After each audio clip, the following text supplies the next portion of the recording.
Welcome to the 28th meeting of Junto Club. On this episode, we talk about industries that can benefit from robots, businesses that are working to address those needs, and where Shu might be able to jump in with his own company. For any questions, comments, or if you'd like to rant on something important to you, email juntoclubpodcast@gmail.com. This is Junto Club.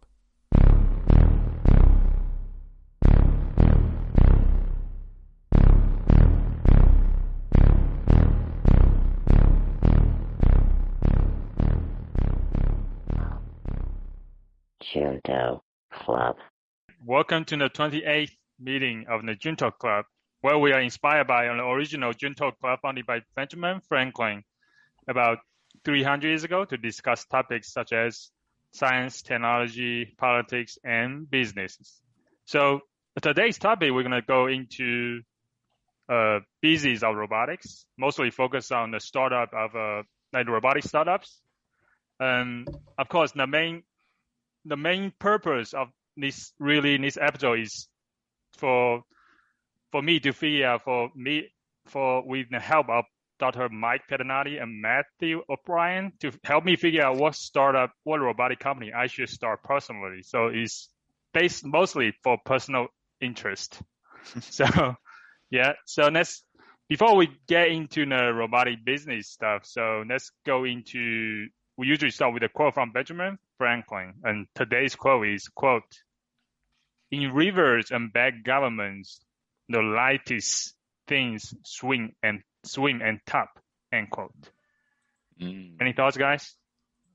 I'm just going to the document to look up exactly what it is. In rivers and bad governments, the lightest things swim to the top. I think it's, you know how easy stuff gets passed by Congress and then like the serious, difficult things get ignored or aren't dealt with? Mm-hmm. Okay. This is it. You know, it's kind of, it's analogous to like the flow of least resistance. Just what's easy gets done, gets taken care of, and then what's hard, maybe more important, doesn't. That's what I think it means. No, I think that's a good one. Okay, is that your interpretation, Mike, as well? Yeah. I mean, I think that makes a lot of sense. That basically sort of the light, fluffy stuff gets sort of... the light, fluffy is another way of saying easy. So, yeah. Okay. Yeah. It also means, I think, you feel like the lightest thing could be just like focusing on short-term stuff as well, right? So, but yeah, I think my thought is maybe short-term stuff, but I think your interpretation is correct. It's not just easiest things that get done first. Yeah. So, okay. All right. Another question. I guess, so last week, Matt had been saying that the quote from Benjamin Franklin the quality of quote had been going down the drain. So what do you think about today's quote? It wasn't as, decipher, or some of the other ones have gotten a little weird where I really don't know. I don't think any of us really knew what they were trying to mean. Mm-hmm. This one was straightforward at least, but was it interesting or insightful? I'm not so sure. That's fair. Yeah, for me, the reason I picked it because I guess I was a little bit confused. I'm not sure, and I usually, the way I pick it is usually sometimes I don't know what it means. So that's why I confuse me. And sometimes if I like no quote, I will bring it up. So anyway, that's my simple process of filtering it. All right. So regarding like mental models about decision making, right? Last week I started talking about like how to make decisions and using mental models. And I think this week for me, I came across a very simple question to ask yourself before you're making a decision. And the question is, quote, "Is this going to make the future easier or harder?" End quote. What do you think of that question? Like, for example, like when you try to make a decision, maybe when you are, I don't know, in a grocery store or something, you want to, grab a Coke or something, right? You can ask yourself, is this going to make the future easier or harder, right? So I don't know. I mean, I guess it's useful, but it's a good question, but it's too high level. What do you mean? Like, I mean, is this going to make the future easier or harder? I mean, it doesn't give any type of indication of like the time scale like, what is the future, right? I mean, like grabbing like, okay, yeah, if you're like, say you've had like no calories today, and you're sort of like a little bit dehydrated, and oh, it's like I want to like I need a Coke, or I need something to like quench my thirst. It's like, I mean, that's not a big deal, but I'm trying to use that example, but like, it's a good question in the sense of like, should I study hard in school? Yeah.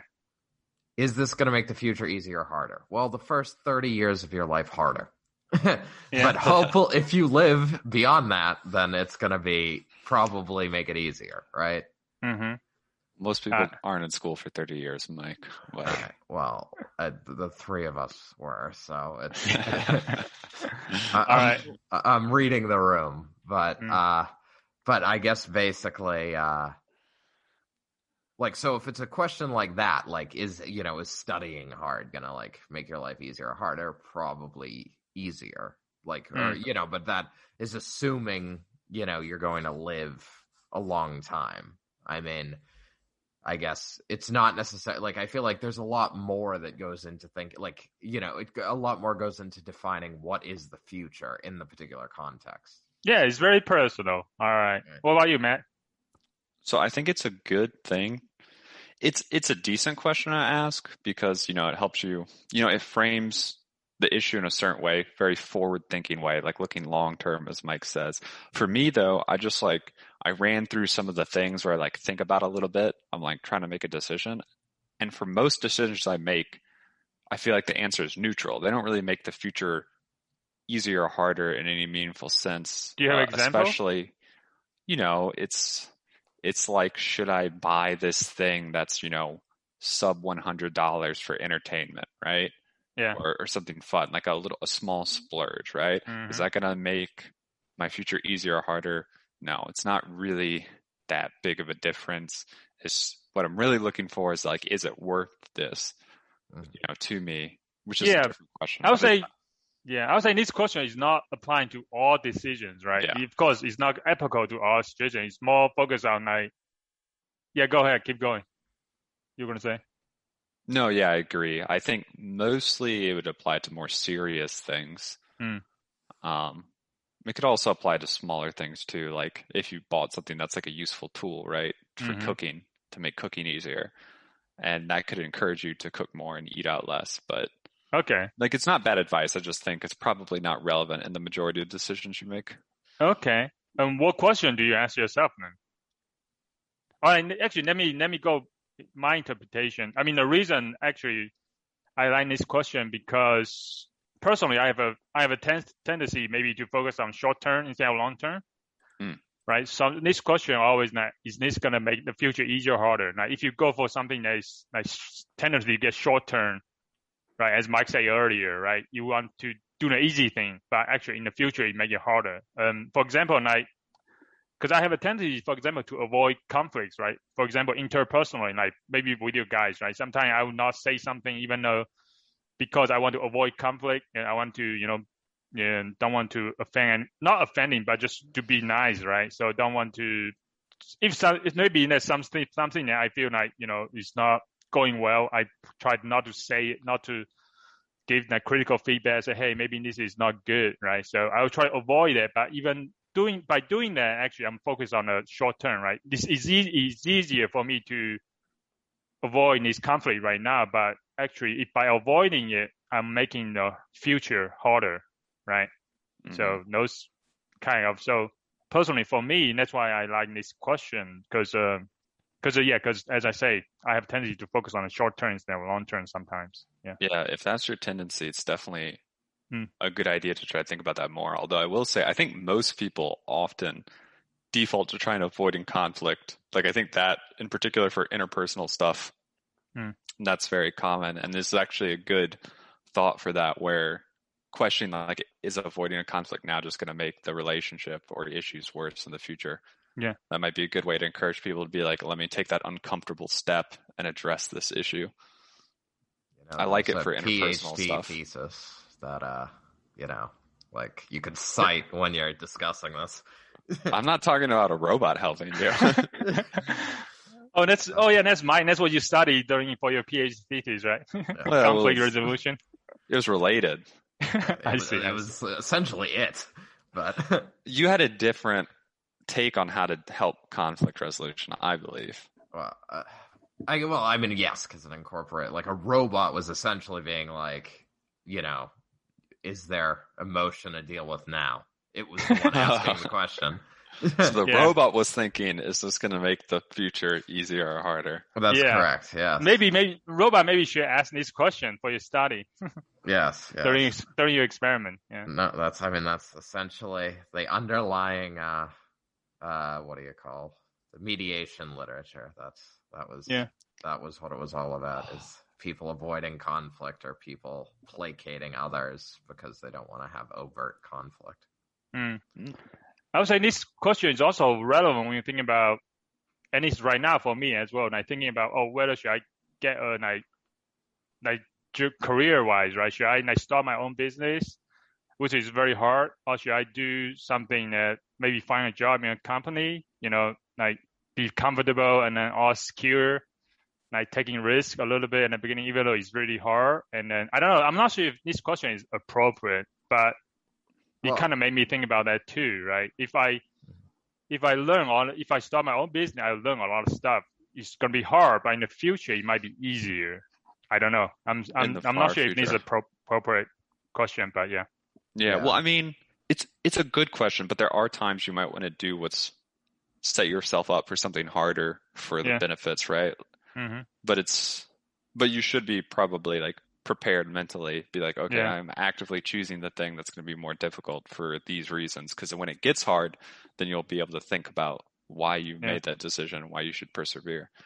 Right. Yeah. Now, like I said, I mean, I do think I said this very poorly earlier, but it's a good question. Like, it's good to think long term. It's not necessarily good to think long term all the time, as we've discussed, like for every decision. But I do think, yes, like, I mean, like, so I keep going back to like, the study hard in school or whatever, like, or to get educated in some capacity is like that, I guess, has a lot going for that, in the sense that it's like low risk, and like there's a pretty clear track record of like that helping, like education helping with career and everything else. So, I mean, I think that's like an easy sort of long-term decision to make, whereas something like starting a business, one, you would need to consider like short-term, do I have the energy to do it? And two, like that's more of a high risk, like as we've talked about previously and probably today too. Like, like, I mean, is it the people, the idea, like the timing, like there's a bunch of different factors that could backfire. So exactly. So this question is just one tool, I guess. So that's why the reason of mental models, you want to have multiple of them, so you can pick which one you want to use for different situation. And this is just one of them. And in the future, I'm gonna introduce more.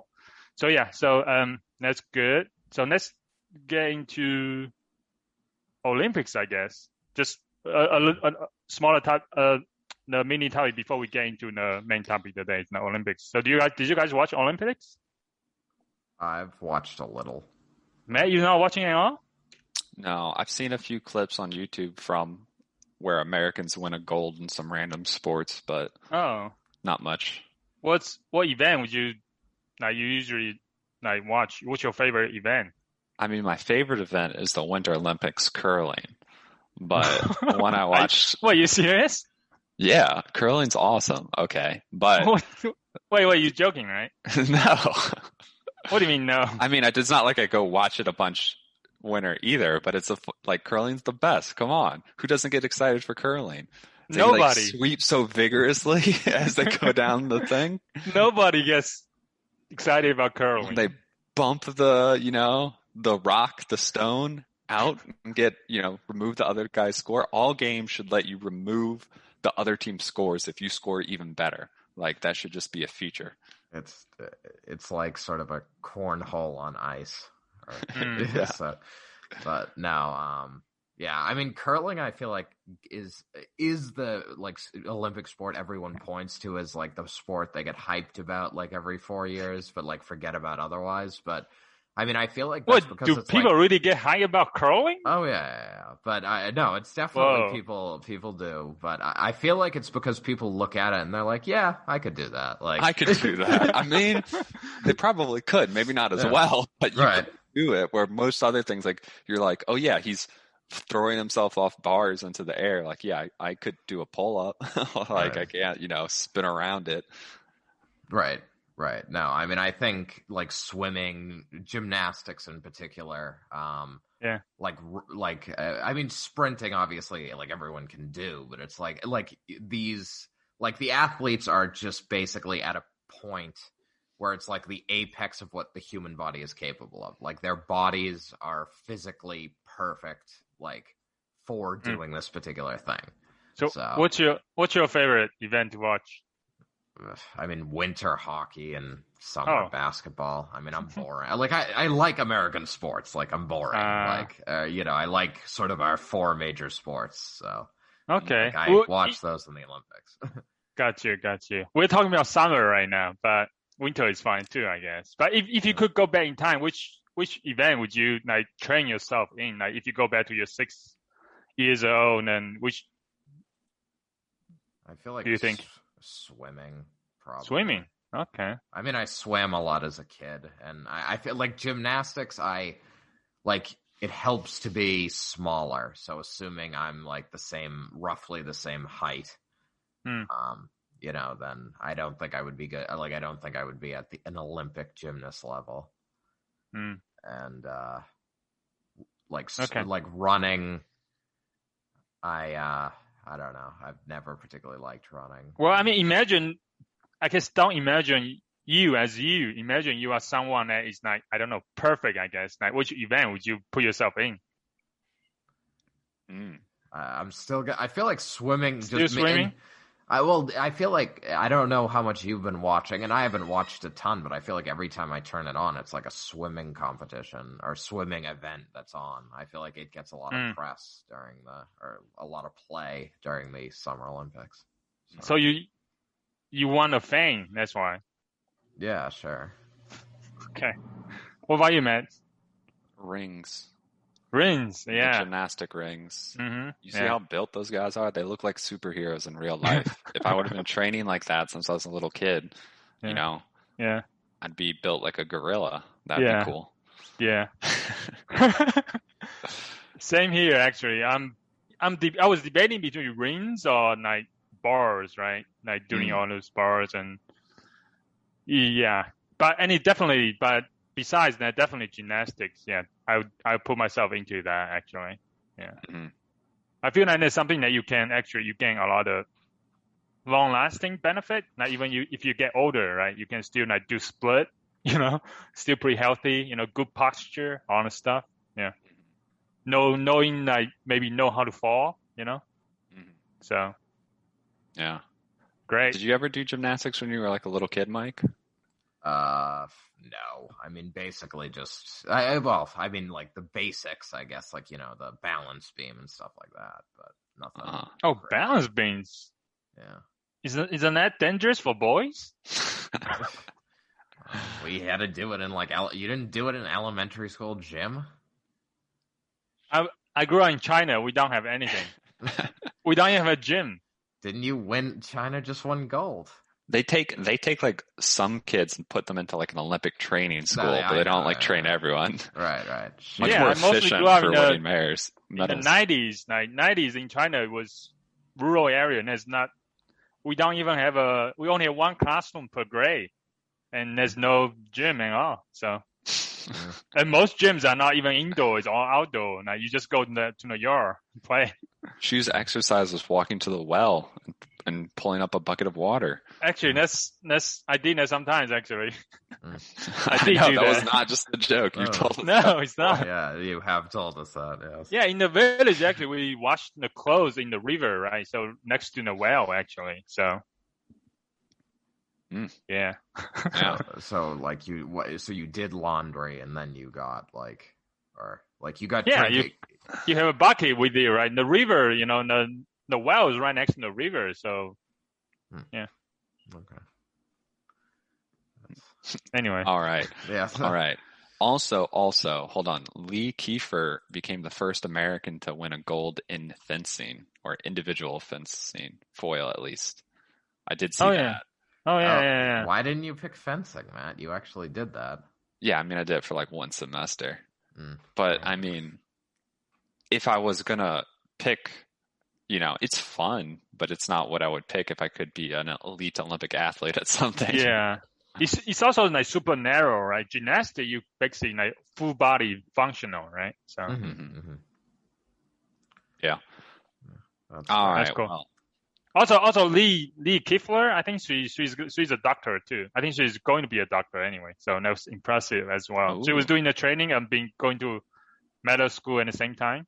Yeah, and that's one thing about U.S. American athletes, right? And it's in China, I think they're very narrowly trained, and they take you into a technical, like basically school like that, just train on a sport. So in the future, when they finish sport, it's very hard for them to move on into something else. Yeah. Anyway, let's talk about robotics. Okay. All right. Hey, this is a topic we actually have somewhat expertise on for once, instead of just spitballing. We've read like 3 academic papers over a week or a book on the subject. Yeah. We're like, now we understand this. Let us explain it. Yeah. So I have a structure of discussing this, but before I want to go into my first question is, how would you structure this discussion? Maybe you should mention what the discussion is. Yeah. It's robot businesses. Oh yeah, the main topic is about robot business right now, startups, different industries. Because I mean, you guys, we've been studying robotics for a long time, and then we probably have some inklings of what application robot is good for. And as I say earlier, the main thing for this discussion is to help me figure out which robot company should I start, right? So anyway, free consulting from you guys, from 2 PhDs. So yeah, just like basically it's giving an overview of all the different robotic startups, different industries, and then I was wondering, how would you guys structure the conversation? So robotics, I think, is actually easier than some other areas to think about, because there's at least a big thing that's really important, right? Labor cost. If what you're getting into, the labor costs are a big chunk of the cost of the business, robotics probably makes sense. And then the second question is, can you actually replace those labor costs with a robot? But so I mean, that's where the gold mine's going to be, right? Because there's industries where labor costs are not a big portion because they're already using, very expensive machines or materials. So it's not that big of a deal to have a person operate it. It's like functionally a much smaller slice. It's not that you couldn't potentially gain profits from robots there, but you're not going to get as much for your investment probably. So labor cost. So that's, I guess, that's what I would say. Okay. Well, I thought maybe it was a higher level question, like, basically like, so I guess you're starting where I would start, which is basically like, what are the problems like that are in sort of like, sort of what are the problems that exist that robots would be profitable for, or like in like the areas in which they could be applied, like then what solutions already exist in those areas, and then where those solutions fail, I guess, would be sort of like where you come in. So I mean, I was thinking about like how to structure the discussion. It would be that order, I guess. Yeah, Matt, I think you're more focused on when you, instead of like structuring a conversation, is more like focus on the robotic companies to start, right? Yeah, I think I misunderstood your question. I thought you were saying, how would you structure, like thinking about what businesses to start or invest in. Yeah, no, Whoops, no, I'm my talking about bad. how would you structure the conversation today, like giving an overview of robotic business and stuff like that. Oh, I see. So you want? I guess I guess thought we were my point, gonna.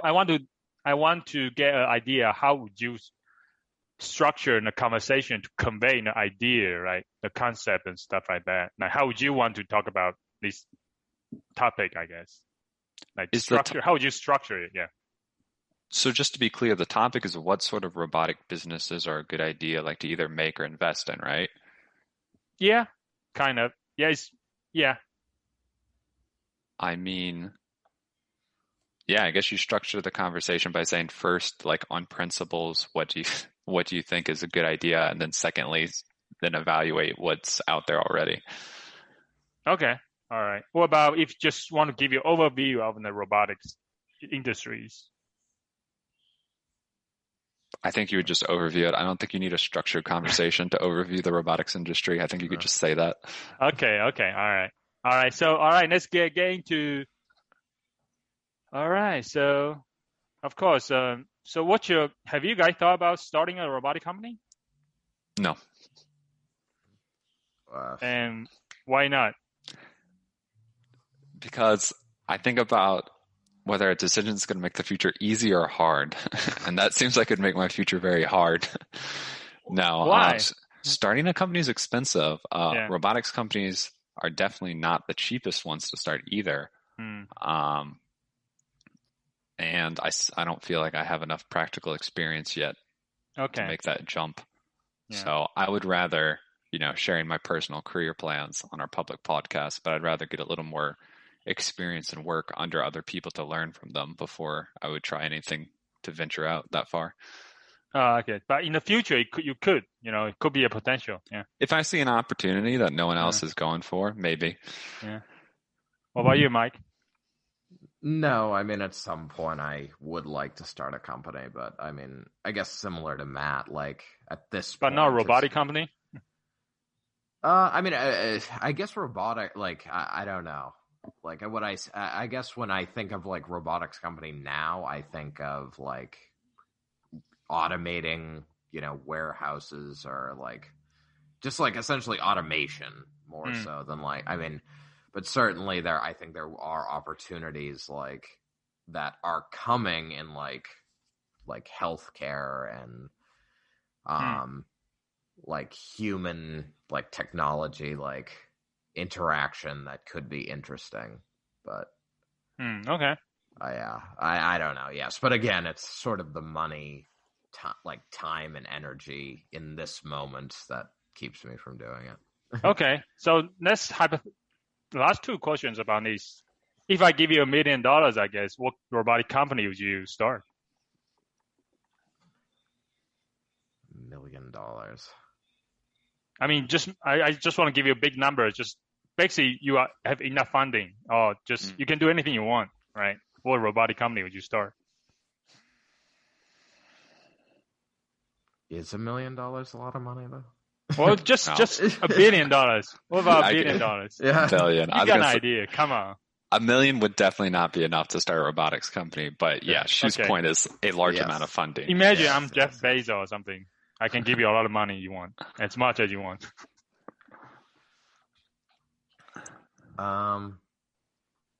It's a hard question to answer because I guess I haven't necessarily like what I think of like specifically with robots. I mean, I guess where my interests lie, I'm just not sure robots are good enough yet. You mean like AI, like in the software wise, or mechanical, robotic, physical? I'm guessing both. Both. Okay. I mean, just because I like the idea of robots being able to help people. Just in the sense of robots could be implanted in people to like monitor and, if you actually have like a robotic agent as opposed to just like a more passive monitoring, the robot could actually they always talk about like robots to clear out arteries that are getting clogged and, things like that. And I think that's really cool. I just don't have a really good sense at all of like how feasible that is in, 5, 10, 20, 30, like, the time span of when that would be feasible. I mean, Gotcha. Yeah. And it mostly from, I think that a big part of that is I don't know where the hardware is to do that type of stuff. But I mean, yeah. I mean, I do agree with Matt's earlier point that a lot of like, if you gave me a large sum of money to start a company, I guess my first step would be like just identifying industries where people cost a lot.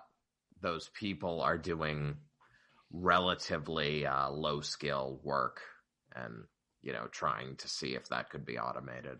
But, so you mentioned people cost. What do you think Cafe X? Cafe X, is that the coffee place that's all robots? Yeah. Okay. I mean, that's probably a good. I mean, I don't know. I guess I feel like I don't know if they bombed or they're doing well, but I would imagine that's a good cost unless sort of people, as in the people buying the coffee and customers, reject it because it's all robots.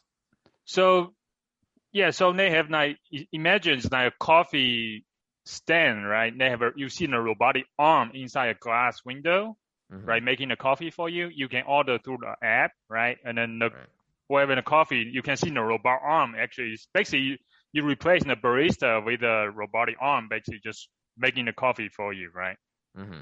So there's a replacing the cost of that. What do you think? What do you think, Mike? Well, I mean, what do you think, Matt? I think that's a great idea. So I was looking at this because it's your link. Yeah. Okay, so I mean, first of all, again, I feel like that's an industry where the labor cost is reasonably high, right? The food industry employees are one of the bigger costs. Food is generally very cheap in the US. And then there's the other thing, if you look at it, it's much smaller. Like they can actually like fit it in a much smaller space than you would need for like a proper full-size store, which again could save a lot of money on like renting space or a building or whatever, and just makes it more convenient for the people who want to buy from it, right? Because it can be placed more closely, right? You can have one of those in a big office building rather than having to have people go across the street to Starbucks. And suddenly now it's more convenient and cheaper, if it can actually do the job well. I think that has huge potential. I mean, I think there's always going to be a market for the Starbucks that you can go to and the people who want their friendly barista, but I could see these things getting a pretty big share of people who just like, I just want a coffee, like as quick and convenient as possible. So my question for you is that, like, for this Cafe X company, like, what's the difference between that and then just a vending machine, right? So why do you need a robotic arm actually? Is that more for like people, like novelty, like for people to look at, right? Because you could make the glass like just black, right? So people cannot see anything. You can just make it into a very smaller footprint, maybe just a vending machine, just spit out coffee, right? What's the difference between this and that? Why do you need a robotic arm in there? I do think the biggest reason might be just to like look cool. Because when I looked at this, the first thing I thought was, why are they using all the coffee machines that are designed for people, right? You could make like an assembly line that just like, you don't need an arm, right? It's just assembly line runs the cups under the things that shoot everything you need into it, and then it just delivers at the end out. I mean, there's some advantages in reusing equipment that's already made and sold to a large degree, right? Rather than designing everything from scratch. They can buy a robot arm and then they buy normal coffee things and use them together. But I think, especially at scale, the other way would probably be cheaper, right? Not having the full robot arm. But I mean, companies pay a lot for marketing, right? If the fancy robot arm in the glass box gets people, interested, that's worth it. Could be worth it. Okay. Yeah. Sounds good. What about a similar company, Bobachino? Yeah, this looks like pretty much the exact same idea. Right. The only difference is I don't think boba tea is nearly as popular as coffee is over here. Yeah. So. Well, I feel like I don't know. It's getting pretty popular, I feel like. I don't know. I mean, yes, I agree. It's not nearly coffee, obviously, but yeah. Bubble tea, basically is instead of coffee, they're doing bubble tea, right? One of the reasons I think they did say, because they want to, because it's not everywhere. Bubble tea is not popular because it's not everywhere, so they want to put bubble tea everywhere by using automated, put a robotic arm in there, stuff like that. But yeah. Yeah. So no, it's a good idea. Yeah. As I say, I'm not sure. I mean, what's the difference between this company and really just replace it with a very more efficient vending machine, right? So anyway, I think they do maybe as Matt said earlier, everything is off the shelf already. They can just put everything together, right? So right, and I mean anyway. certainly, I mean I guess. I don't know, because I mean a vending machine, right, is a very different. Like it would need to be bigger than a vending machine, right? Like they would need I don't know. I think you can design it to make it tiny. Like looking at how tiny the iPhone is, right? If you can pack everything, if you design it correctly, you can probably pack everything. Yeah. Well, I'm just thinking the amount of ingredients they need. Like these restaurants probably want some sense of to maintain a sense of this is like a cafe with seating, and you come here to get your coffee and do a little work or something. Yeah. So I mean, I could see I could see them minimizing the space, but I mean, I think part of it also is these restaurants are already not only are the machines that make the coffee sort of bought and sold, but already, but the I guess the organization of the restaurants is sort of in place, right? They have certain storage areas for ingredients. They the amount of ingredients to make the coffee is pretty probably standardized in a lot of these places. So it's sort of yeah. I mean, I think you could shrink the components to make the coffee or make the boba tea or whatever, but I don't know. The organization of the restaurants may be a little bit harder. Gotcha. So. All right. Going back to Matt's question, what robotic company would you start? We can skip it if you can't think of anything. Me? Yeah. I would do one for something for the military. Military? Why? They have a big budget, so there's a lot that robots can do it's just they're expensive to make them do it, right? So, making it viable, your budget's a lot bigger. And a high labor cost. Using soldiers for things is very expensive, especially if there's any risk whatsoever that they could die, which comes into play semi-frequently for the job. So, it costs a lot of money to train a soldier, and then they spend a lot more money trying to make sure there's no way they can die. So yeah, very expensive labor cost, big budget. That's where there's, basically more drones. Going for the money. I got you. Well, I'm just saying, if you want to be successful. I'm curious though about I mean, are you just going to compete with Raytheon directly though? I mean, that's true. She said as much money as I want. So yeah, fair enough. It's startup, right? So a lot of these big companies, they don't have the bandwidth to work on a lot of stuff, right? So there's a startup you can start and focus on something maybe small right now. Right? Yeah, you get in with one niche thing first, get your contracts and networking established, and then you expand out from there. Yeah. Cool. Well, if you want to look into that, there's a company called Shield AI. In the future, if you are interested, you can look into the future. But I did not really list it as a discussion company right now. But in the future, you could when you're ready to look for a job. So anyway, I want to get into the restaurant space, right? So in the restaurant industry. So I guess my question for you is that what problem would you try to solve with robots for restaurants? I already said it. Labor costs. I mean, that's the big thing, right? So which problem? Which problem? Which labor? If you can pick one problem, which problem you can address? Oh, wait. You mean what type of job within restaurants? Yeah. Yeah. I would say I feel like ordering should be Ordering. like. Yeah, I would say face-to-face service, ordering and even bringing food, right? Like it'd be much easier for a robot to bring out food than it Yeah. is for a robot to cook food.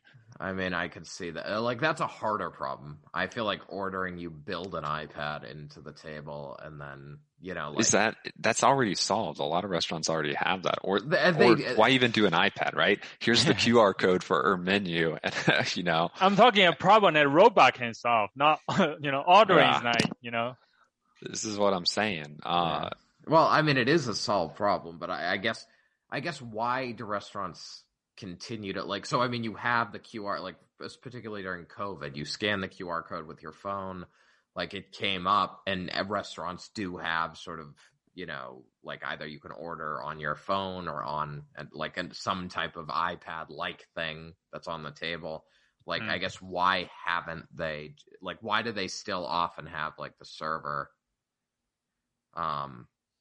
take your order? And I mean, I guess bringing it, I could see the complications there, just because there are sort of restaurants can become sort of messy environments. So there are companies are doing that right now, actually solving the exact problem, bringing the food to you. I think it's some Bear Robotic or something like that. There's a Korean company. There's a company in the US is doing that too. Yeah, and they just it's like a robot with multiple trays on top, stacked on top, and I think it's really good for pizzeria and stuff like that. So that's already been happening, right? So anyway, for Mike, for you is serving, kind of bring your food to you in the restaurant. What about you, Matt? I was the one who said serving. Mike was saying ordering, which you don't even need a robot for. Right. Okay. Well. Okay. So the robotic company I picked for discussion today is Tube, actually. Chef Robotics and Miso Robotics. They are both trying to do cooking for you. So what do you think about that? It's harder. Why is it harder? Well, because I mean, it's I mean, there's just more complication, right? I mean, I guess depending on I guess they may sort of retrofit the kitchen, because I'm sort of thinking of sort of the robotic arm, but maybe they sort of actually are taking the approach we talked about with coffee, where it's they actually basically have here's the steaks lined up, and it's they just shoot a steak into a grill that comes down like this, cooks for the appropriate amount of time for the temperature that's input, whatever the temperature the person ordered, it comes out the other side, and there's a scooper that just puts mashed potatoes on the plate and it's done. I don't know. They could just change the kitchen, but So you say harder problem. So I guess my question for you guys, is it harder to replace server or waiter, right, a server, or replacing a cook, right, the chef? Which one is harder? Cook. Yeah. The cook's harder? I think hands down. Hands down, because I mean, think about restaurants you go to all the time. When the waiter or waitress changes, you probably have one almost a different one every time you go in there. How does that change your experience versus oh, the restaurant got a new chef. Oh, this restaurant is shit now. Yeah, I think initially I was thinking about around the same line, but after I thinking about it, actually I might have a different opinions, because human robot interaction is very hard. Ordering, right? Sometimes, I mean, if, for example, if you put a robot in the restaurant, the human might expect to talk to the robot. And then if you don't, the behavior of how robot behaves can influence the human experience. So it might be harder to design it. And also the AI might be very hard to understand what a human is ordering. Of course, I'm thinking maybe instead of ordering through speech instead of using an iPad and stuff. And then I feel that might be harder, because actually, even though, so when I think about replacing the chef, actually cooking, I thought it was a very hard, challenging problem. And I realized actually you could control restaurant, human you cannot control, but in a restaurant, just cooking, you can control the whole process. You can control the environment. So you can design an environment such that it might be easier for the robot maybe to focus on something very, maybe one dish or something at the beginning. And So I think so. I guess my new opinion is maybe the cooking robot is not as hard as you imagine it to be, because yeah, as I say, is the question is how much you can control over the task and the environment, right? And then if you're in the kitchen, I feel like you can design it such that it doesn't interact with anybody else, and everything is very deterministic, predictable. The environment you make it structured such that it's predictable, so it might be easier. Yeah. I mean, No? but I guess. Well, one, my immediate reaction to that is like, if you're making the robot, right? Like, Yeah. or you're the robotics company behind this, you're not the restaurant. So it's like you're not setting, like, you need at that point, you need it, like, what makes the cooking process very easy requires you to convince a bunch of restaurants to totally restructure their kitchens. Yeah, I mean, a lot of times restaurant, yeah, so that is true, right? So if a restaurant is going to adopt this technology, they need to design a restaurant such that it can use the robot, right? Right. So I think those it's a challenge problem. I mean, it's convinced the customer, but in terms of robotics problem to solve, cooking and serving, I think cooking might be harder, right? I mean, the cooking might be easier. I mean, So, like, I think I have to disagree. So ordering, we already established. I mean, there's already places where you just order through an interface, right? So that makes the job of serving that a robot really has to do is literally just bring something from A to B. Just drive from A to B, not crashing into anything. You'd probably still want one physical hostess, kind of around in case someone has some issues. But cooking, like, if you super narrowly define the cooking scope as like, oh, if there's a burger on the grill and it's holding a spatula, like a robot can flip it, right? Okay, yeah, that's not that hard. You can make a robot do that. But, you said you don't want robots to interact with other people. So what happens when it needs more ingredients, right? Is there going to be someone who's constantly delivering exactly the ingredients right in its workspace to access? Because I assume the robot's not going to go back into the storage pantry, the storage fridge, whatever. What about cleaning everything, right? Is the robot going to clean the grill, every hour or so? Well, you're using it as a tool, right? It's like dishwasher. You load the dish into and press a button, it goes, right? So I'm just saying, like, when you think about it, because cooking is a lot more than just like literally controlling the thing on the grill and putting it on a plate, right? There's a lot of just like other logistics in the back to manage when you're cooking. I mean, if you've cooked at home, often the prep and the cleanup usually takes more effort or time than actually cooking something. So you start having a wide variety of jobs, all of which are very difficult to make a robot do.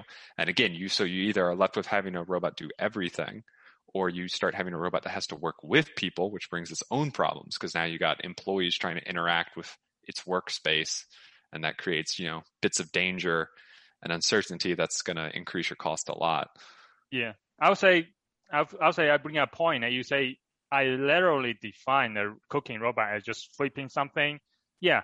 But I think the way you define serving as well too, right? You are narrowly define it as just like ordering to an iPad and then just bringing it out, right? But serving could be, if you go to high-end diners, right, you have different kind of serving, right? A robot coming out, maybe with arms or something, taking order for you, you will narrowly define it too, right? So that's fair, serving. But I think, but like I mentioned, like what does it take to build a robot that isn't that narrow in a kitchen? It has to do a bunch of different tasks.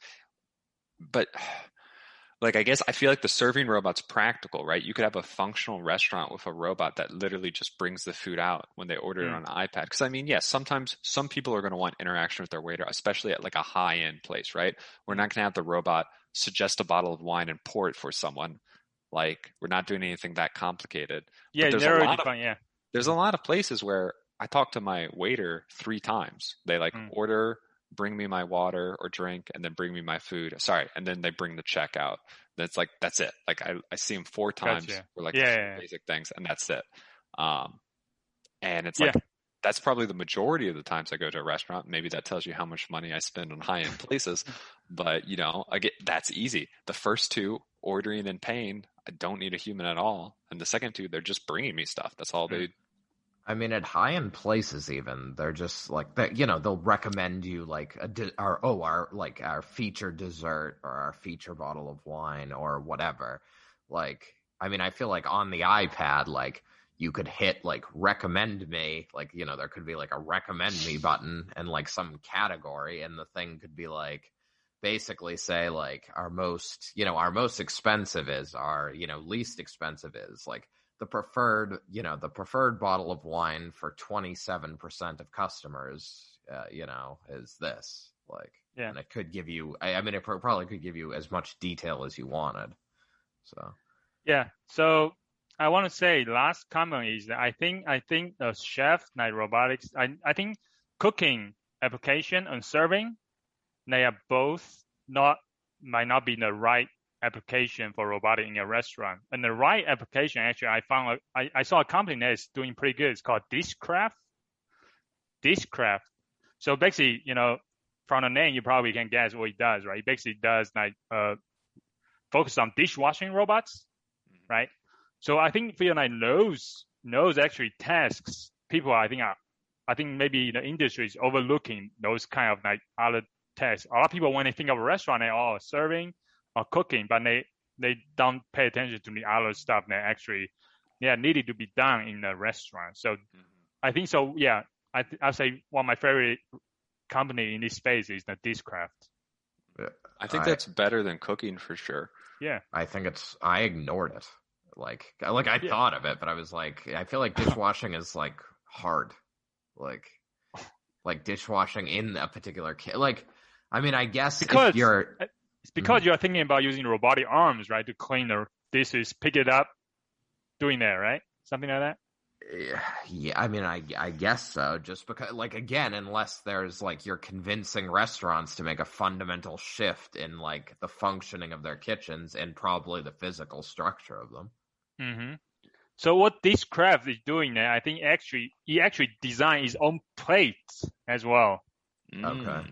And then he also basically almost like building a gigantic, like almost like dishwasher too. So it doesn't look like robotic, but it's automated, right? Kind of thing. Mm-hmm. Right. But it's still using robotic process to do it, right? So anyway, I don't think they are using robotic arms to do anything right now with the dishes. Yeah, that would be very hard. But we don't need robot arm to do that, right? To solve the dishwashing, right? So, yeah. Okay. Yeah, I'm watching their video now. Yeah. On how they do this. And I mean, I know that the startup is also doing like dry cleaning too, like dry cleaning a robot. It's basically, it doesn't, when you see it, it's not really it doesn't have robotic arms or anything. It's just a giant washer, right? Washer and dryer kind of thing, right? So dry cleaning machine, right? So it looks like the Dishcraft, the idea there looks like basically you load, once you're done with your dishes, you kind of put them in as something that kind of loads them in like a stacked individual kind of controlled thing so that the machine can pull one dish at a time and run it through some, pressure washing of hot soapy water real quick. Mm-hmm. So yeah, if they can make that work. And I mean, even if you need an employee to help, even if customers, don't put the plate right, you can have an employee kind of like fix it and then they shove it into the dishwasher and it comes out already fully clean. That's like a lot of work saved. Yeah. So yeah, anyway, I think I like this company is because it made me think a little bit differently about the restaurant space. I was like, oh man, like what else have I not like talk about, right? So like what have I been missing, right? Like not thinking, maybe sometimes you have a shining object in this industry and you just focus on that, you are missing all the other things, right? So that's cool. All right. So next industry, agriculture.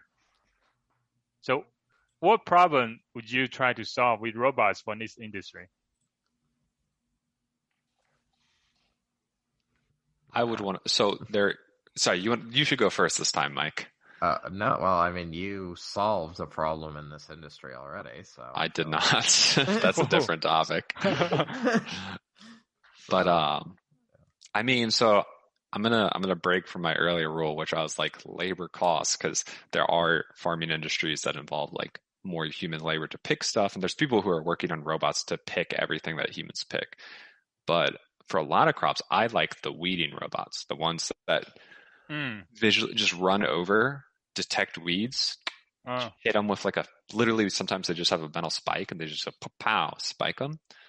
First of all, saving a lot of cost on, weed killers and stuff like that. Second of all, you get to talk about how it's organic and good for the environment. Yeah. Yeah.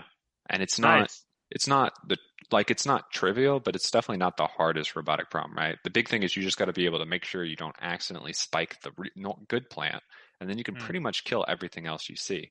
And again, you're not reusing a resource. You just need a little bit of power to chikung it. Yeah. And these are solar powered. You can charge them up too. Electricity doesn't cost much. Nice. I forgot you have some inside information in this industry, kind of. Yeah. All right. What about you, Mike? I would probably make robots that look for pests in plants. What? A pest in plants? Yeah. No, that was Matt's PhD. But I actually don't know that it's a bad idea. That was a hypothetical scenario I used in my PhD. I think it would actually be pretty difficult to have a robot detect and kill a pest on a plant. But I didn't have to make a robot do that, so it was okay. See, this is again just me not knowing about where costs in agricultural. Because I feel like I don't know. What do you mean you don't know? You just labor costs, right? Labor costs is because right now is all. But our farms are. Yeah, go ahead. Well, I was just gonna say there are very few small time farmers, right? Most of production at this point is by massive farms, and I assume they use a pretty high amount of automation to carry out what they do. It depends it depends what we're farming, because some stuff is just big tractor combines, and other stuff they have to have people out there actually picking it. Yeah. Okay. Yeah, agriculture is an interesting industry because actually there's a labor shortage, right? A lot of Americans are not doing the farms, and then they, as you probably know, even in Bush administration, they try to have farm workers coming from Mexico, right? Stuff like that, having special visas to give them come in to do the work, right? So that means Americans are not really doing it anymore, right? So labor costs, definitely, yeah. So I want to go into a couple companies. One is called Burrow AI, which is basically Burrow is doing very similar to imagine a robot wheelbarrow, right? It follows the human into in the field, right? And the human put for example grapes, right? Grape harvesting, right? Human cut the grapes and put the grapes on top of a robot, and the robot just transport it from back to the home station, I guess, right? And then follow the human again. Basically, instead of the human carrying stuff back and forth, the robots do it for you. I feel that's a very straightforward application, and it's very save a lot of labor too. And then, right? Yeah, no, I like that idea. I guess the only complexity is, the biggest complexity is sort of one, the navigation. Are they losing? I'm guessing these farms are not perfectly flat terrain, so it's keeping the thing balanced and getting it from point A to point B successfully. That's a technical challenge. I think they can do it incrementally, right? Make it better. I think right now they have something that works pretty good. Of course, sometimes they, perception, sometimes they might lose the human, might not be followed well. And then localization, sometimes no navigation, sometimes with the robot may be challenging. But I think they are doing a pretty good job right now in that area. So. Yeah. Staying with the human. And honestly, when I think about this, I would almost want two wheelbarrow robots per person. One stays with them, basically gets to a point where it's say 80% full, and it uses some type of communication, whether some type of communication to let the next wheelbarrow know that it's almost full. Yeah. And then that wheelbarrow comes to meet the human, so the human can just continue seamlessly, and then the other one goes back and drops off the fruit. Wow, nice. Multi-robot coordination right there. That's right, yeah. Yeah. So that's So that's good. That's good. Maybe Burrow is listening, so maybe they will adopt your strategy. So the other company actually is called Tortuga Tech. I think they basically just doing like strawberry harvesting robots, right? So right now, as I mentioned, like Burrow AI is just like human doing the picking, right? Now, I mean, I think there's a lot of other robotic company, instead of just carrying stuff around, actually the robot is doing the picking as well, like peppers, right, or grapes, strawberry, and this company actually is doing like strawberry picking, right? Kind of strawberry harvested, right? So these are stuff that are very, yeah.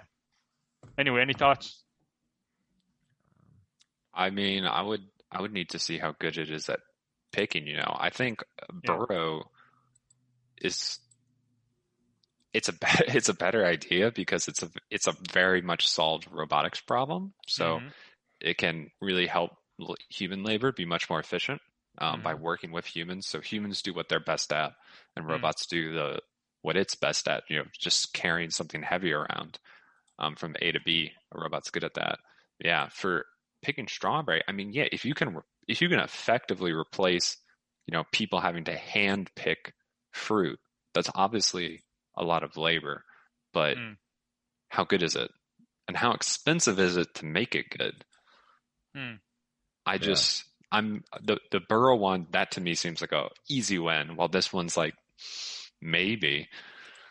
Yeah, because I don't know if how recently you both have been fruit picking, but I went within the last year, and especially picking berries, it's a lot of lifting lower branches up, or lower, it's lifting and sort of moving around a lot of sort of low and high branches to try to see under them is often where a lot of the fruit is. So it's often sort of hidden. It's not like it's just sitting in plain view. So, I mean, I feel like there's a lot of manipulation that would make this reasonably hard.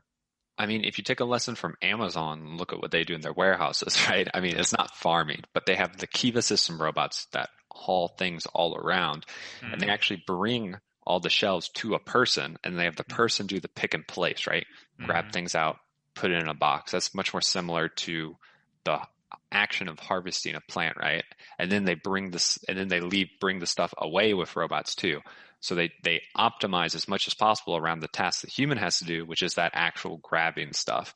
And yeah, if anything, taking fruit off out between branches and stuff might be more difficult than just grabbing the package, box. Maybe it's about the same difficulty. I don't know. But, just looking at what companies have already successfully done, Yeah, no, they could put, I feel like, a human just on, I don't know. I just want the fields to be, fully automated. It's just the humans on, a sitting on some type of conveyor belt. They just are sitting there. They're picking the fruit. They're just, dropping it next to them. A conveyor belt's carrying it off to dump it into, some big, pit outside the field. I think there's a couple of companies that are doing something that instead of deploy robot into existing farms, they kind of create a farm from the ground up in terms of robotics, right? So they create big, gigantic, almost greenhouse, is robotic greenhouse almost in a way, right? So there are a couple of companies that are doing that already. But anyways, I think Matt was talking about a warehouse. That was a perfect transition to warehouse robotics. So what, when you think about warehouse, you were talking about earlier about we already have our existing systems that's moving things around, Kiva system, right? Bring the shelf to the humans. So besides that, what other problem would you try to solve with robots in the warehouses? Can you think of anything that you might think could be good? The picking and boxing problem that Amazon and Google have been researching and working on for a while now, trying to replace that human who's putting stuff in a box from other boxes. Yeah, that seems like the big one, because I've seen a video of inside the Amazon stuff, huge sections of their warehouses are already automated. So Like if you solve the pick and place, like they might be like nearly end to end, no humans needed, just supervising. Mm-hmm. So yeah, there company doing that right now actually. One robot is called Pico Robotics, and a lot of like dexterity AI is doing that too, like pick and place automation, and also like I think another robotic company is called Soft Robotics too, and they are doing something very similar as well, just picking and place, right? So yeah. So anything from you, Mike? No, I mean, I think that's the big problem. I just don't know. Like, I don't know that I would start. Like, I feel like that's a problem a lot of people are looking at, and a lot of money is being thrown at already. Absolutely, so. Yeah. Yeah. So.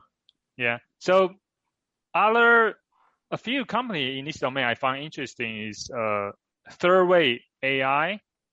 Actually, they try to automate a forklift. So like design like autonomous forklift, right? So those are pretty interesting. The reason I find it interesting is because actually it's not because of like what they try to do. It's actually because the approach to autonomy, right? And they're actually using shared autonomy. So that means like whenever the forklift get into trouble, and I think it cannot do, you actually allow a human operator to take over and then do the task. So I found it a little bit unique because a lot of robotic companies try to go for autonomous or right away, right? And which might be a very challenging because robot it's hard to get to be 100% autonomous all the time, right? So. So. Yeah, no. So that's why you give me that's because in this warehouse environment is very, even though warehouse is structured already, sometimes there's a lot of unpredictable events that happen, right? So the robot can always get in trouble. Those edge cases, the robot can get into trouble, right? So. Also, third wave hits a market. So there's already things like Kiva systems, and there's other large-scale warehouse robotic systems where you basically build the whole warehouse like around them. Like the physical environment's engineered very specially for it, but there's a lot of smaller warehouses that exist that were, not built for that stuff. So if you can make if you can just sell something that's a fancy forklift that can go into a normal warehouse environment, maybe with some minimal additions of some sensors, some markings, some, things to help the robot localize and whatnot. Yeah. Like if you can adapt normal stuff without having to rebuild it all, that's a big potential market. Yeah. Even if it's not as efficient as Kiva overall, Yeah. Sorry. Cut you off. No. I was going to say that getting into like talking about third wave and shared autonomy, actually right now there's a lot of like delivery robots, right? Like you go to a restaurant, you order the food, and robot brings to you like KiwiBot and on the Starship technology. Those robotic companies actually they are using something like very similar as well, like share autonomy. Like when robot fails in the street, right? Because when you get a robot on the street in the real world, is really they have a very high chance of failing, right? So they always have like remote operator taking over control as well. So I guess the point is that you don't need to be 100% autonomous, right? So 95% or 90% might be good enough for you to start a business in this domain. Yeah. Yeah. Because rather than every single delivery being, completely executed by a human, you just have one human can manage 10 robots just stepping in when they need to. Yep. Nice. Any other industry that you think might be good for robotics? Do you have any favorite industry? I'm not sure if I asked you that question already. Well, I talked about like medical. There's already like in hospitals, there's like opportunities to like bring, like deliver medication, deliver food. Those types of things. Like there are already robots doing that type, and it's it's similar to like restaurants. It's just a question of like, but I feel like in hospitals it's even there's even maybe more of the HCI problem. So, like, I mean, obviously patients can be scared and lonely, and, you know, and it could help having, like, a human deliver that type of stuff. But, I mean, there also, I think, are, like, potentially greater advantages because, like, a robot, like, you can ensure a robot is, like, fully sanitized between, like, every delivery, like, very quickly. And, you know, so there may be, like, opportunities to be more sure there isn't, like, infection being spread. Oh, yeah. Actually, there's a lot. During the pandemic, there are quite a few robotic company does that, right? Just Right. I think there's a lot of Chinese company doing that, American company doing that. You know, they go in the room, like sanitize things for you, right? I put like some kind of UV light beams on top of the robot and just go in and sanitize the room. So, all right. For you guys, do you guys aware of the 3Ds of robotics, right? Dirty, dangerous, and what? I forget. Isn't it something? Okay, hold on. Okay. I thought it was repetitive or boring or something like that, but I can't think of what word you're. Start with the D. Yeah. Mike got it. Dangerous, and dull. Dull. Yeah. Yeah. So yeah, exactly. So so starting with dirty, I mean, one robot is called. One company is doing like ViaBot is actually doing like cleaning like what that for you? Like garages, like just autonomous sweepers basically on the street, right? So those companies, yeah. But I guess one company excite me is that I'm excited about is Dusty Robotics in construction, right? I think they're doing something actually pretty cool. I think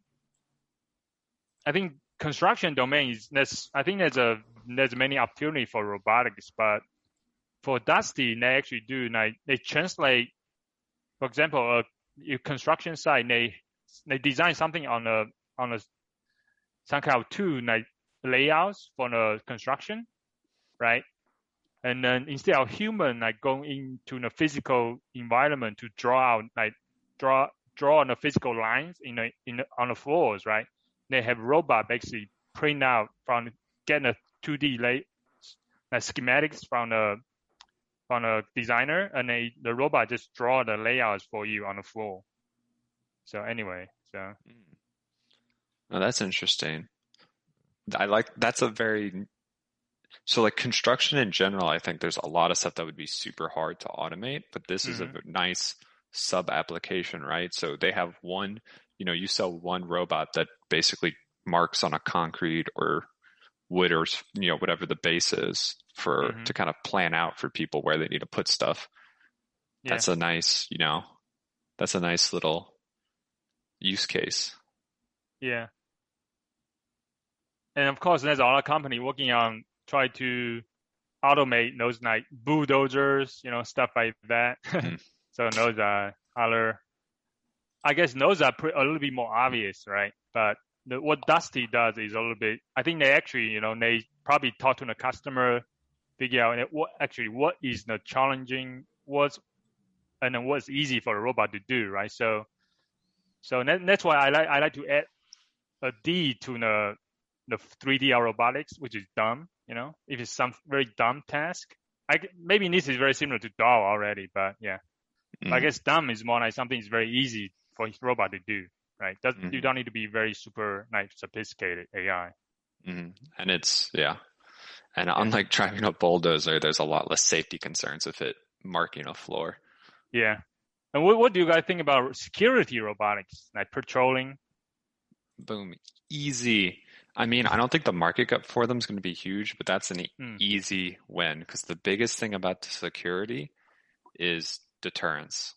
I mean, I don't know if that's true. I've never worked in the security field, but I feel like deterrence is most of what you need in security, right? And a robot with cameras all on it streaming live is a very big deterrent. Yeah.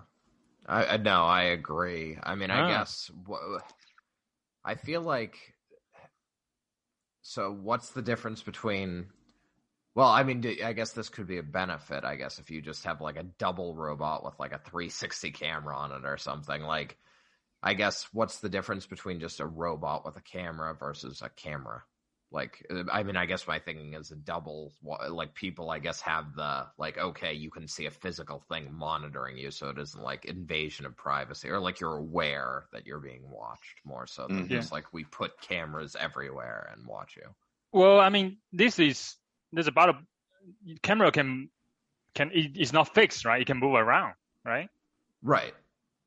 So, I mean, I guess is this... So, I mean, there's the patrolling aspect, yes. But, I mean, what's the difference between... Like, what's going to make someone pay for a robot with a 360 camera that roams versus, like, getting 3 cameras to cover the entire area? Well, good. Yeah, that's right. But I think Matt did say it's physical, right? The deterrence, the camera, it might be hard for... Maybe sometimes the criminal, they don't see in the camera, right? Yeah. They're not aware maybe the camera is not there. And a robot is a physical thing, right? If something happened to you, alarm bell can ring, right? So, and you design it big, so it's like, the physical presence, I think it gives you more deterrence, right? You say, oh, okay, there's a robot there, robot cop, right? So, and I don't think these have to be crazy expensive. Like, I mean, installing 6 let's say you own or manage some relatively important building, right? And you need to keep the riffraff out, whatever.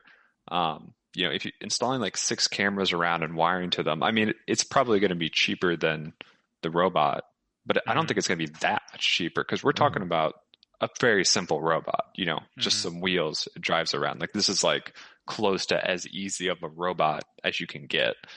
So yeah, I agree with that. I just would say, like, I guess there's part of me that says the physical presence could be more of a deterrence, but at least in the near term, and maybe this would change, particularly if you actually like enforce like that, like destruction of property or something. But are people going to be more likely to just be like, oh, look, it's like look at this robot roaming around like in this random place. Like I'm going to like break it.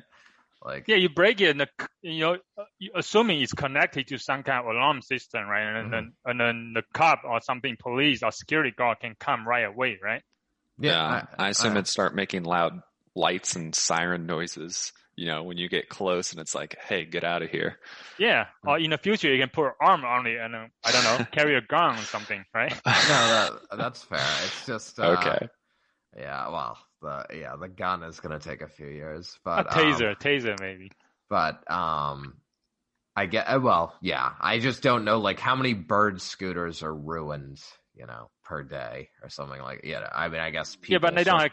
They don't. They don't have cameras on there, right? So they're intended to be directly used by people. Rather, this I assume would, if anyone who didn't have like the passcode or whatever try to touch it, it would be a big problem. Exactly. Get electric shock or something like that. Anyway, I think it would be less violent than she was implying. But no. Yeah. Again, I did say I don't think the market for this would be enormous because I think like most places, a camera would be fine as all you need. But I could definitely see for some places this being nice. Yeah. Anything where security is like a more serious thing, where like that's a priority. Yeah. I guess, I mean, you could put this like public parks, right, during the night, and like or campus, right? Right. Like, for example, Home Park, right? Maybe in Atlanta, Home Park is a very dangerous area next to Georgia Tech, right? So it's getting nicer now, but you can put a robot there, right? So you can roam around, right? Right. No, I mean, I like the idea, and honestly, I would like to see it enacted. It's just I do just question about like how they would be, like how the robots would be received, like by. People it encountered, at least initially.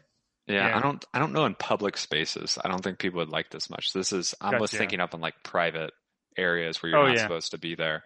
Yeah, I don't think people appreciate that because I mean, a lot of people don't appreciate just a camera in public, much less like a roaming robot. So, which is a bunch of cameras. There are 2 companies working in this domain. I found is the Nice Scope. And then the other one is Cobalt Robotics. Actually, Cobalt Robotics is started by a Georgia Tech alumni. He was actually in a PhD program, and then he graduated. I guess he started his company, so it's pretty cool. Did he overlap with us? No, he overlapped with me. Oh, okay. I think he graduated before you started or something like that. But yeah, I think he's doing something more than security now. But I think but that was the initial idea, security guard as well.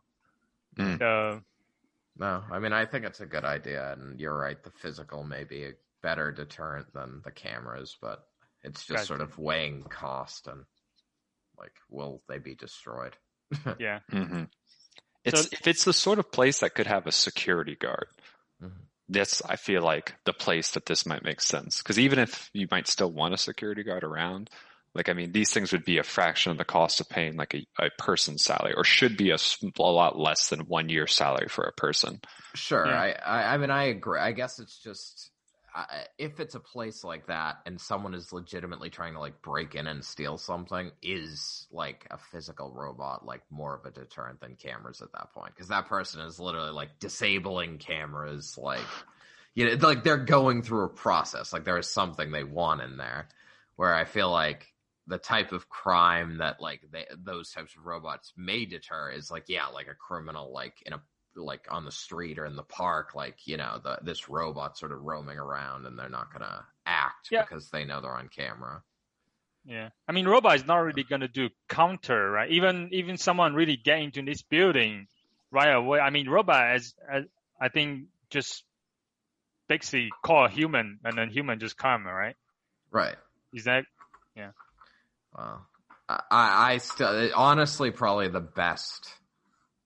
Or the company that I would see doing a better job of this is that company you talked about a couple of weeks Sentry ago. AI? Yeah. Where it's just like they have a bunch of cameras and they're like basically doing like AI on the images and saying like this person's not supposed to be here. Like yeah. So cool. All right. So last company I want to talk about is called Robust AI. Basically, they try to develop like instead of as we talked about earlier, like robot autonomy is very hard, right? So I think what they try to develop is instead of like go for a specific application, they try to develop kind of autonomy software for all other robotic company you can use. And then the other company, and actually Robust AI is started by Henrik Christensen and like Ronnie Brook. Actually, they started together, actually. So. Damn. Titans. Yeah. Georgia Tech connection there again. Yeah. Interesting. Yeah. So, Mac, this company potentially you could apply if you want to go. I mean, a lot of the companies you've listed today, I'm going to keep this list around and be like, look at all these places I could work, except for the ones I don't think are a good idea.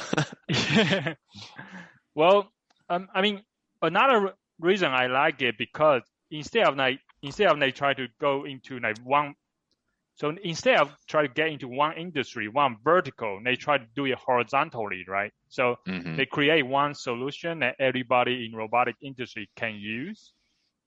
I think that's another way of thinking about like what business you should start as well, right? So it's kind of like they're trying. So there's a new industry, right? And most companies are trying to be like provide the end products for this new industry, like robotic solutions, while they're trying to provide to the companies that are providing the solutions, right? It's like they're being the supplier. It's like being the person who sells batteries when Tesla blows up with electric cars, right? Like you're trying to get further up in the pipeline. But in this case, is that going to work? Do you have any details? I mean, not to get overly technical, but do you have any details about what exactly their AI is doing or how it works? Or, what does this mean to say a general AI that other companies can leverage, right? No. I'm assuming they're doing something pretty, I don't know, pretty advanced. So I don't know.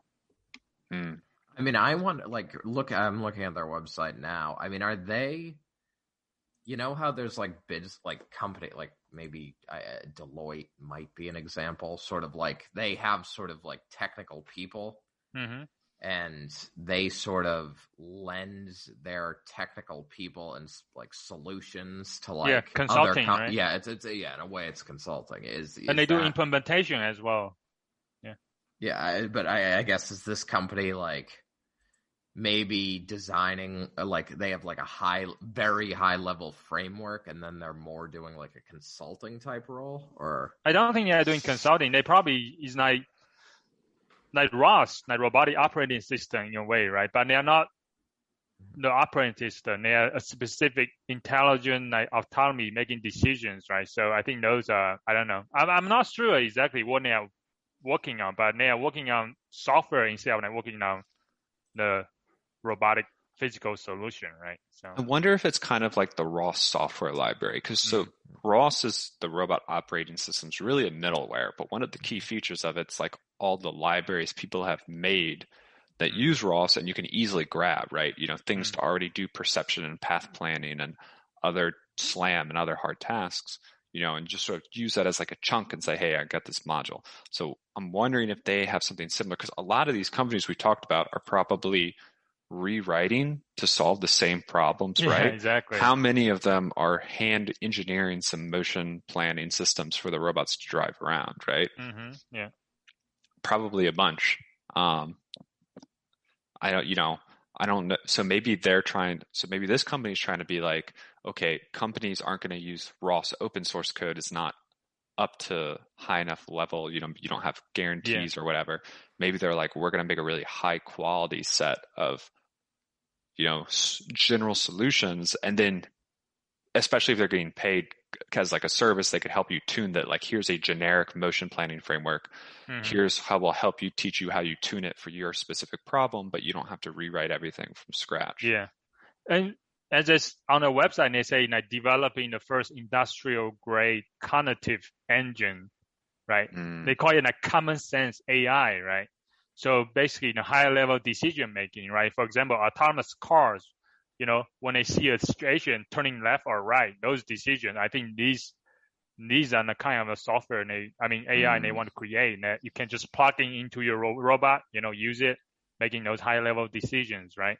And lower level decisions are probably taken care of by other lower level software, right? So the common sense. So to be fair, everything I just said a moment ago was speculation, because I'm just trying to think of what would make sense. But common sense AI sounds like a marketing buzz term with no real meaning. Yeah. I'm going to be honest. Of course, that's it's a fine. website, right? They need their marketing, but I don't think you can just plug and play and they'll be like, oh, whether a car needs to turn left and right? Like, that's not the sort of problem you can just have like generically solved. Gotcha. Anyway, so the other company that actually I found it interesting is called Apply AI. It's Apply Intuition. So what they do is they actually, instead of creating AI software, they actually create like simulation like for autonomous cars, right? So for example, a few years ago, self-driving had been like, it was exploding. And then each company, when they start, they have to create their own simulations environment to simulate, different situations, training the cars to drive. And this company just like, okay, again, instead of starting one vertical, they actually apply doing a simulation so that every single company in that industry can use, right? So. Yeah. No, this is I'm kind of repeating myself now, but I think as the robotics industry sort of expands outside of its original factory arm robot kind of origins, there's a huge amount of repeated work being done, including creating simulations. And you're absolutely right. Companies that can provide a high quality, licensed product with standards for other companies to use. Those are probably good ideas. So I think that's it for me. And do we need to talk about sex robots? No. Oh, I don't feel like talking about that today, personally. Let's save that for another day. That's what I thought too. So either way. Anyway, so anything else you guys think I should talk about? I think you did a really good job finding all these companies. Yeah. Oh, and that's because It's I was an applying for interesting list. jobs, so I was looking for. So I was like, okay, I have this collection of robots, business and companies, and then why don't I just talk about it, right? So yeah. So are we gonna do what we did before? It's pick our favorites. What's gonna be the No, most successful? actually, no. Actually, I want to the remaining few minutes. I want to talk about. I want to ask you now, who is better suited to innovate in robotics?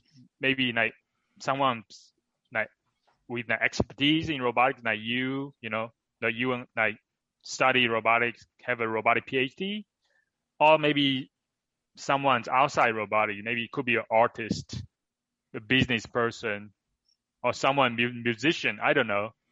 What do you think? Like, who is the better suited to innovate in robotics? Like experts or non-experts?